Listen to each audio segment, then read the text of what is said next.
Good evening, everyone, and welcome. We are getting ready for a new year, and we're ready to focus on the here and now.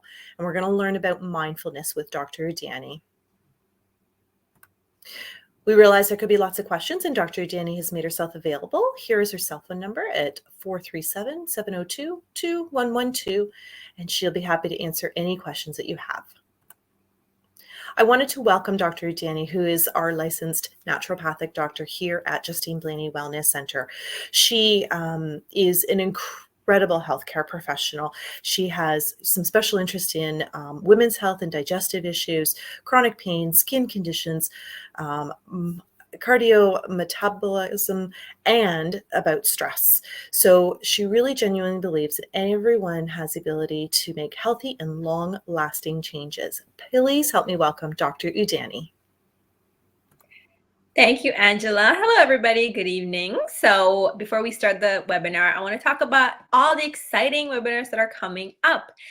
So we're going to have a talk on the vagus nerve and why it's important with Dr. Justine coming up, and also dopamine. So you might have heard of dopamine and what is like the sweet spot in junk food and healthy alternative ways you can boost dopamine in your own body. That's another talk that's coming up. And what are the most contaminated foods? So this is about the dirty dozen. So that we're going to talk about how to improve your health, how to limit these dirty dozen foods, the most contaminated foods. So it's going to be a really fun talk as well. And then it's also coming up is getting to the bottom of inflammation. So that's also going to be really interesting. Lots of knowledge, lots of information. All of these talks are absolutely free, and we'd love to have you on to tune into these talks.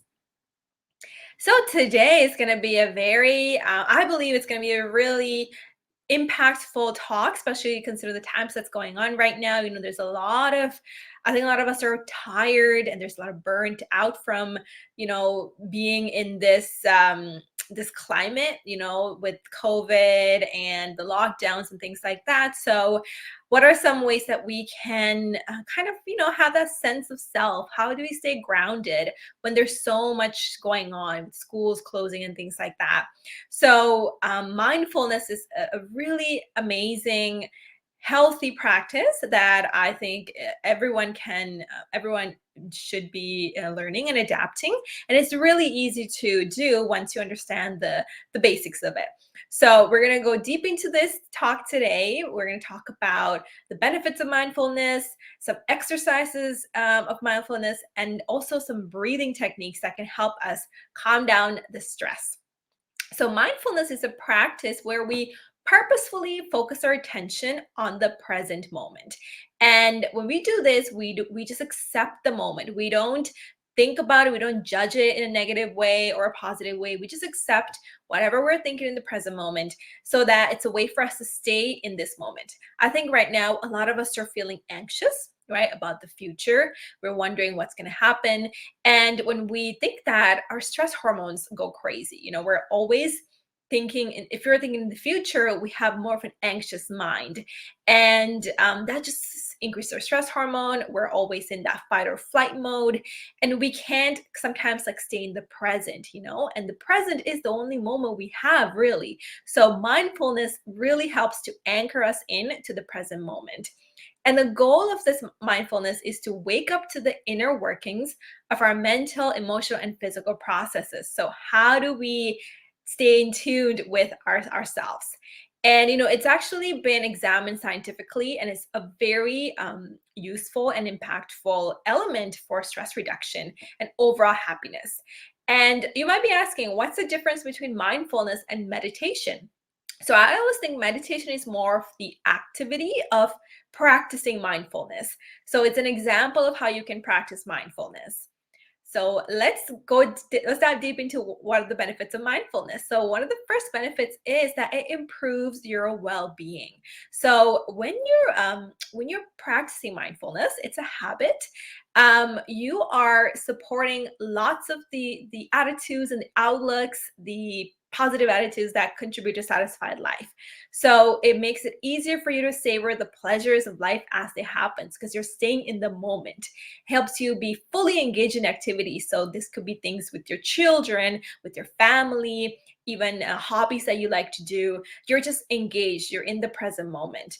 And it creates a greater capacity to deal with adverse events. So you're more resilient to stressful times or chaos and things like that because you have a strong mindful presence. And then the other benefits are, you are just like you're less likely to get caught up in the day-to-day worries, the day-to-day issues that come up because you're just more able to deal with it and just kind of let it flow out of your life when you practice mindfulness. And you're just like less preoccupied with your issues about success, your self-esteem, what other people are thinking, like judgments and things like that. You become a lot more resistant to that as well. And you're just so much more able to form deep connections with others because you're in the present moment. How many of us can really say that, we've been in the present moment when it comes to our children or our parents or siblings, right? When we had that one-on-one conversation, when you're really present, we're not thinking about the future, we're not thinking about whatever happened in the past. And you realize how strong those connections are, how valuable those conversations are. So mindfulness really helps you practice that muscle of staying in the present. Okay, so of course, the practicing mindfulness will improve your mental health as well. And, these days, a lot of us are dealing with a lot of anxiety about the future, about our kids' futures, and, and sometimes depression too. Maybe we've had a death in the family because of the pandemic or any of these things, right? And when you practice mindfulness, it can really help deal with depression, deal with things like substance abuse, eating disorders, even issues with relationships with couples, or parents, children, anxiety, and OCD. So it's a very important tool in your toolbox to manage your mental health. So how do you practice mindfulness? So these are some of the mindful techniques. So you might have heard of mindfulness and meditation. So this is to really the point of mindfulness is to have some space between us and our reactions. So it gives us some time to think about what are we doing, what's our next steps, and also gives us time to like ground ourselves. So I love this cartoon here because it's exactly what mindfulness it basically means. So if you're going for a walk, for example, are you thinking about everything that's going on in your life? Are you thinking about your job, your work, same thing, your family, relationships, what to order for food, what to buy, how many clothes you have to wash for laundry, what the kids gonna eat? You're not really being mindful. You're not really staying in the moment. Staying in the present moment means you're just enjoying the walk with your dog. You're looking at the sun, you're feeling the sun on your skin, you're hearing the birds, you're hearing or you're smelling the fresh air. So that is the essence of mindfulness, is just staying in that moment. So how do we train our brain, which can sometimes be like a bee, right? It's like buzzing everywhere, thinking all these things. How do we train it to become quiet and calm so that we're in the moment? So that's what mindfulness really is. And you can get to the state by doing things like meditations, body scans, and taking time to pause and breathe. So this is like you have to be very conscious of it, I guess. You have to make it like a habit and be prioritize it. So even, for example, when the phone is ringing, instead of just quickly rushing to get it, take a moment to center yourself, calm yourself, and then get it, because that creates a space between you and the phone and the conversation that's about to happen. So it gives your body time to prepare itself for whatever is about to happen. So let's go deep into some of these techniques. So the technique, the goal is to have a state of relaxation, right? So that you're not thinking about everything else that's going on. You're just centered and in this moment. So one of the easiest things you can do, and you don't need any training on this, is to literally just sit quietly and focus on your breathing. So This could be just breathing in and breathing out. You're just sitting very quietly, and you are still thinking about, you're letting whatever is on your mind come in and go. So you're allowing thoughts to come and go without judgment. And every time you feel like your mind is running towards something, or it's constantly thinking about something, you bring it back into the moment, into breathing. So this is a very easy to do technique. And yes, it will take some time, maybe 10 minutes to 15 minutes for you to sit quietly and just focus on your breathing. But this is like a muscle, every time you practice it and like use it, it gets stronger. So it gets easier and easier for you to get to that state of mindfulness much faster. Like, for example, when I used to study for my exams and things like that, I would be in this crazy state of, stress, fight or flight. I'm thinking about all the things I have to do, all the exams I have to write, things with family, relationships. And sometimes I just had to literally sit for a second, or even go for a walk and just focus on what's right in front of me. So just looking at the trees, just looking at the sky. And that trained my mind to, instead of thinking about the future, just come to the present and stay in this moment. The other technique you can do is body sensations.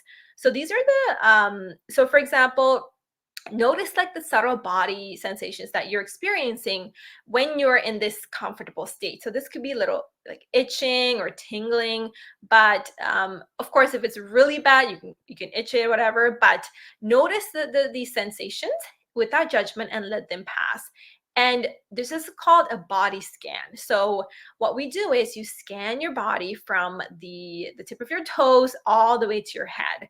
So you do a little, in your head, you visualize what's going on at each part of your body, and you sense the sensations you're feeling and see how what you're feeling in that moment.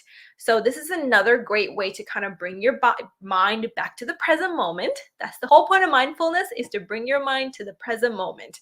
That way it helps you deal with all the stress and everything else that's going around you.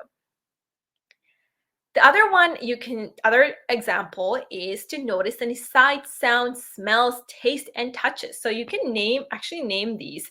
So you can have just sitting by yourself for 5-10 minutes, and you think about everything you're seeing, everything you're smelling, things you're tasting, you're feeling, and you're touching. And you think about that and you just let them go as well without any judgment. The other one is you can do emotions. So this can be when you're in a very particularly stressful situation. You just allow these emotions to be there without judgment. So I always think of emotions like the waves, okay? Waves in the ocean. They're going to wash over you. And as long as you let them wash over you, they're not going to necessarily harm you, or you're not going to be carried away with them. It's only when we dwell in these emotions, or we keep going back to them, that, especially if they're negative emotions, that they tend to become bigger and bigger. And of course, this is the time, if they seem really insurmountable, to come talk to a healthcare professional. It's completely okay to talk to somebody to hear these things out, and sometimes like that can give you clarity as well. So this is where you just let go of those emotions without any judgment. So this could be emotions of joy, anger, frustration. Accepting it and letting them go is another technique to do. The other one is to kind of deal with the urge of wanting to check your phone, or going on social media, or checking the TV, or going to get that sweet. So the addictive substance could be coffee, sugar, chips, cookies, things like that. And notice like how your body feels when you're craving them, and you can replace this wish for the craving to go away. And knowing that it's going to subside, this might be a little bit of an advanced one that you'll be able to do, or you trying the other techniques that were mentioned here. So the breathing of the nervous system. So with mindfulness, breathing techniques are really popular, and it's like you might notice that there's a lot of breathing techniques for calming and for relaxation. And that's because breathing impacts our nervous system a lot. So we have two big parts of the nervous system, okay? The sympathetic, which is, we have more the conscious nervous system. This is where we pick things up, like I picked up this cup and, I cut something, I opened the car door. That's more of a voluntary. Then there's also the involuntary actions that we do without even us knowing. And this is things like breathing, things like digestion, things that we don't really have control about that happens automatically. And this is part of the autonomic nervous system, or the ANS.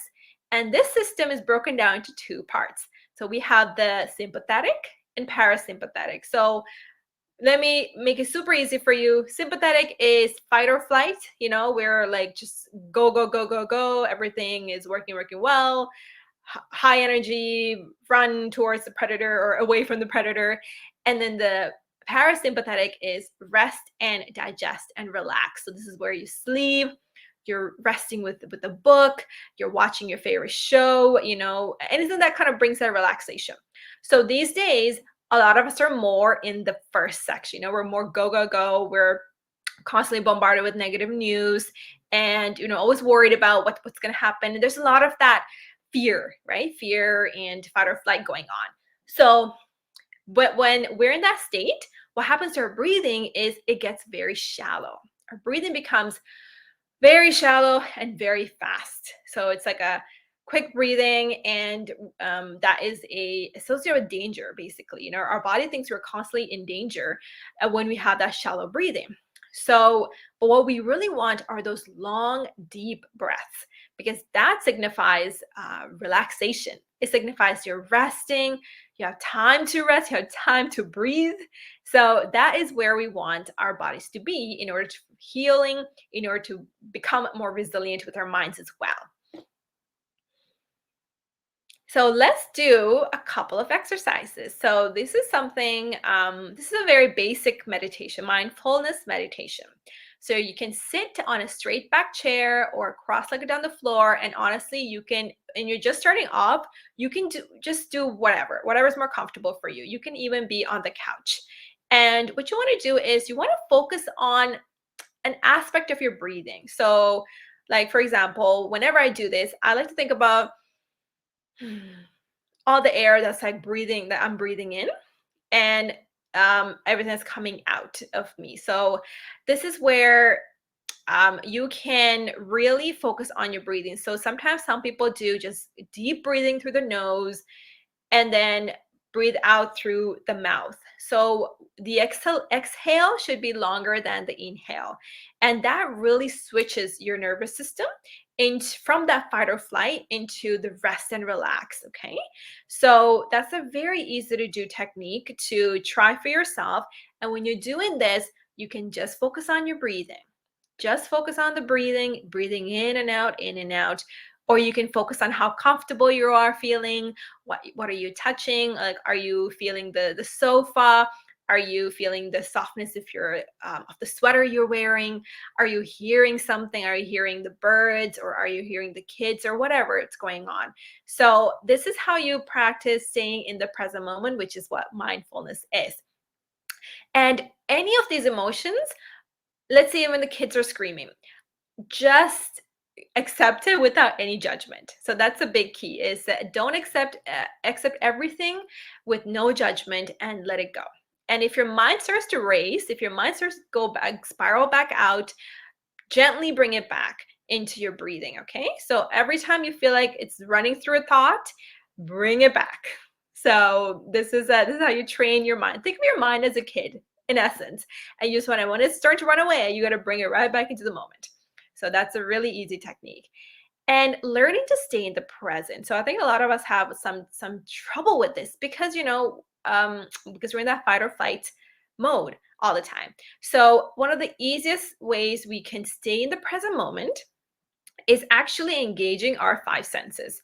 So what you do is when you're in this in that state where you're breathing in gently in and out, you can even open your eyes and look at one thing you see, and then look at and think about one thing you hear, one thing you can taste, one thing you can smell, and one thing you can touch.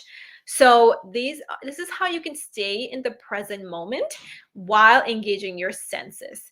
And one of the best things, like I mentioned, was the deep breaths you want to do. So breathe in through the nose, and you want the breaths to all go deep, deep, deep, deep into your belly. And you want your belly to expand a lot. And then you breathe out through your mouth. So when you actually do this, and what you realize is like, you actually have been breathing very shallowly this whole time. So because a lot of us don't take those deep breaths. So the first sensation you might feel is a bit of a lightheadedness. And that's because, we haven't been doing it for a long time. So once you do it for the couple of times, you start to realize that you actually start to feel lighter, and you feel better, and you feel that more centered and more grounded and more relaxed. So that is signs that you're on the right path to practicing mindfulness in the way it should be. So once again, if your mind is wandering, bring it right back into the present moment by engaging your senses. Okay, so that's one of the best things to do. And the mindfulness breathing. So the Papworth method is actually been used for over 50 years, and it's been used for primarily for helping with asthma, patients that have asthma. So this is where you really use your diaphragm. So your diaphragm is kind of right here, right above your belly, I would say. And it is the biggest muscle we use for respiration, for breathing. So whenever you're breathing, you want to make sure you're taking a deep breath through your nose. And when you're doing that, you want to suck your belly in as much as possible. And you can hold it for like 4. You can count to 4, and then you release it through your mouth. So, and the exhalation should be a little bit longer. So this is a great technique, and I'm going to do it today, like right now. That way you can kind of see what I mean. So if you want to do it with me right now, I'm happy to have you join me too. So what we're going to do is basically, you're going to take a deep breath and count to about 4 while you're taking the deep breath in, and then hold for 4, and then exhale for 6. Okay. And you can, when you're exhaling, you can actually purse your mouth. So that way the air, when it's coming out, it gives another sensation. So you're staying more mindful too. Okay. So let's do it with me. Okay. So let's take a deep breath in with our nose and count to 4, and exhale with 6.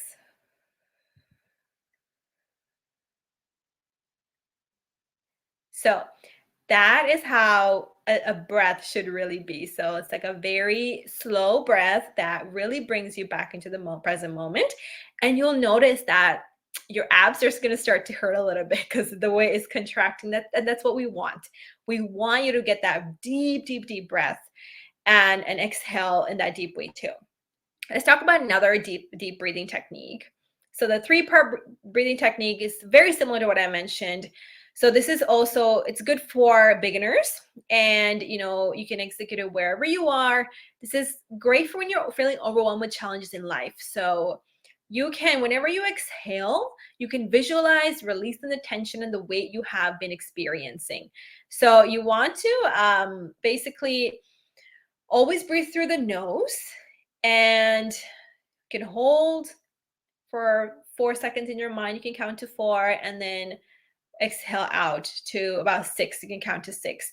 And you want to keep your shoulders relaxed as possible, with the neck and the shoulders, everything relaxed. You can even lean on a chair too when you're doing this.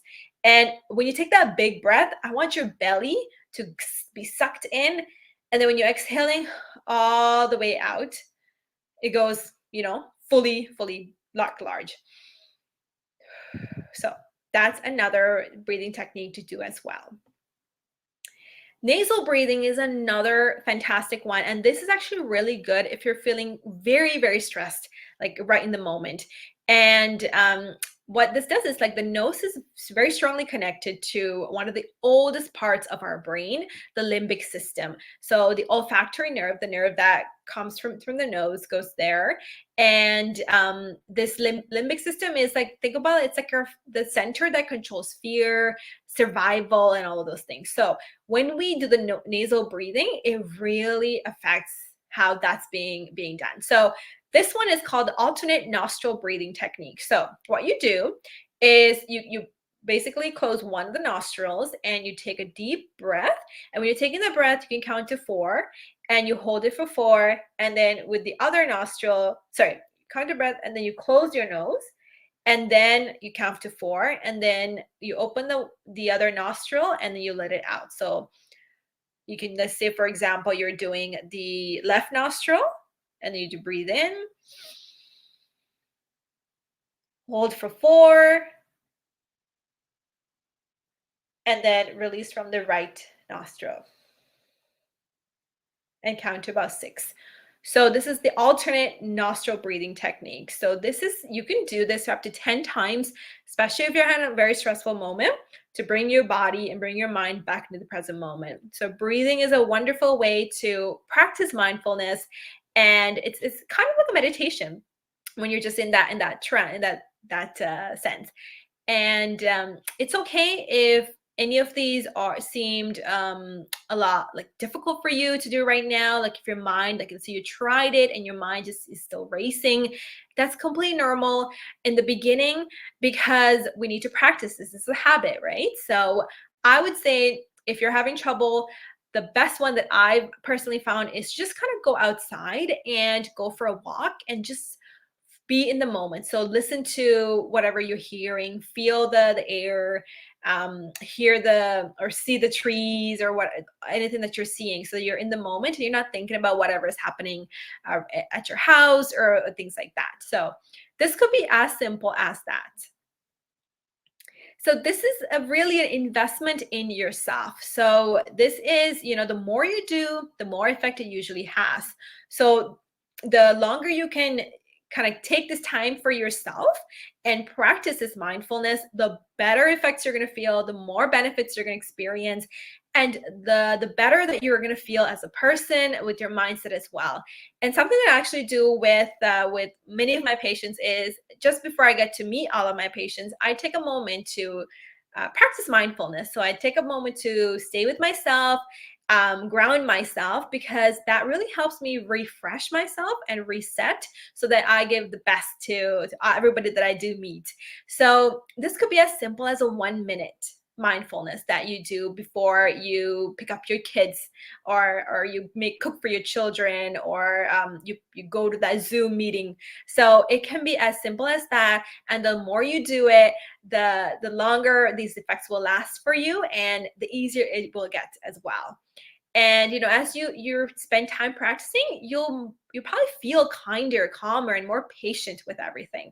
The irritability goes away because we're now, instead of the fight or flight, we're in that rest, calm state in the nervous system. So I hope that this was hopefully informative for you. And if you have any questions, please feel free to reach out to me. I'd love to help you more in this as well. It's a great technique, especially these days, for us to practice. So here are some of our upcoming webinars. So we have the vagus nerve. So this is another powerful nerve for digestion, for relaxation. So really, I highly recommend tuning in for this talk with Dr. Justine. And there's also dopamine. So what is dopamine? And the sweet spot. So the junk food, like why do we crave it? There's a connection with dopamine. So that's something to look into as well. And how can we naturally boost our natural dopamine so that we don't go for these unhealthy habits? And what are the most contaminated foods? So we're going to talk about the dirty dozen and how to safely have these foods for ourselves, for our kids, for families, and then also get into the bottom of inflammation. So we're going to talk about some lab markers. This is a question I get frequently asked that you can get some enlightenment in there as well. So lots of exciting talks coming up for this year. Please feel free to connect with us. We'd love to hear your feedback, any ideas you have for any future talks too. You can connect with us on Facebook, Twitter, YouTube, Instagram, lots of places. So thank you so much for tuning in tonight, and I hope you have a wonderful, wonderful rest of your evening. I wanted to thank you, Dr. Udani, for being with us tonight and walking us through mindfulness and why it's important, and how we can start doing little baby steps this year. Absolutely. Thank you so much, Angela. Have a great evening, everyone. Have a great evening, everybody.